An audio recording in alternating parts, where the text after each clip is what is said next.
Venkataswamy TV, నేను నాగరాజు పుంగనూరు. అన్నమయ్య జిల్లా collector Visakha Kumar ఈ రోజు పుంగనూరు నియోజకవర్గంలోని చోడేపల్లి మండలంలో ఆకస్మికంగా తనిఖీ చేశారు. తెలంగాణ జలహారతి కార్యక్రమంలో భాగంగా జరుగుతున్న పనులను ఆయన అధికారులతో సమీక్షించారు. అదేవిధంగా జగ్గుపల్లి, కాకతి, కాకివేలి వంటి గ్రామాల్లో పంచాయతీలో గల చెరువులను, సప్లై ఛానళ్లను ఆయన తనిఖీ చేశారు. నేరుగా చెరువుల వద్దకు వెళ్లి అక్కడ ఉన్నటువంటి పరిస్థితులను అక్కడ అధికారులను అడిగి తెలుసుకున్నారు. వారి మాటల్లోనే విన్నాం.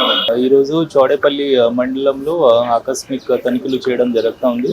ప్రత్యేకంగా జలధార ప్రాజెక్ట్ గురించి ఈ మండలంలో ఏ విధంగా ప్లానింగ్ మరియు ప్రణాళిక సిద్ధం చేయడం జరుగుతుంది, దీని గురించి ఇప్పుడు ఒకసారి అడగడం జరిగింది. ఇప్పుడు ఫీల్డ్ విజిట్ కి పోయి కొన్ని వర్క్స్ ఇన్స్పెక్షన్ కూడా చేయడం జరుగుతుంది.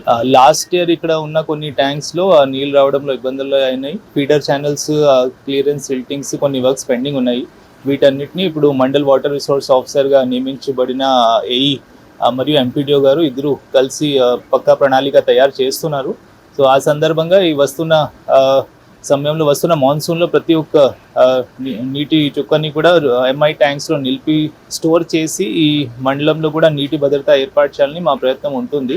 ఈ మండలంలో చూస్తే దాదాపు జిల్లాలోనే highest number of MI tanks 243 వరకు ట్యాంక్స్ ఈ మండలంలో ఉన్నాయి. అన్నిటిని రిజర్వాయర్గా భావించి దాదాపు మన కావాలంటే దీనిలో టీఎంసీ వరకు నీళ్ళు స్టోర్ చేసే పరిస్థితి ఉంటుంది. కాబట్టి దీని మీద ఒక పక్కా ప్రణాళిక తయారు చేస్తున్నారు. అదేవిధంగా ఈ మండలంలో వస్తున్న భూ సమస్యల గురించి ఏ విధంగా పరిష్కారం జరుగుతుంది, దీని గురించి కూడా తెలుసుకోవడం జరిగింది.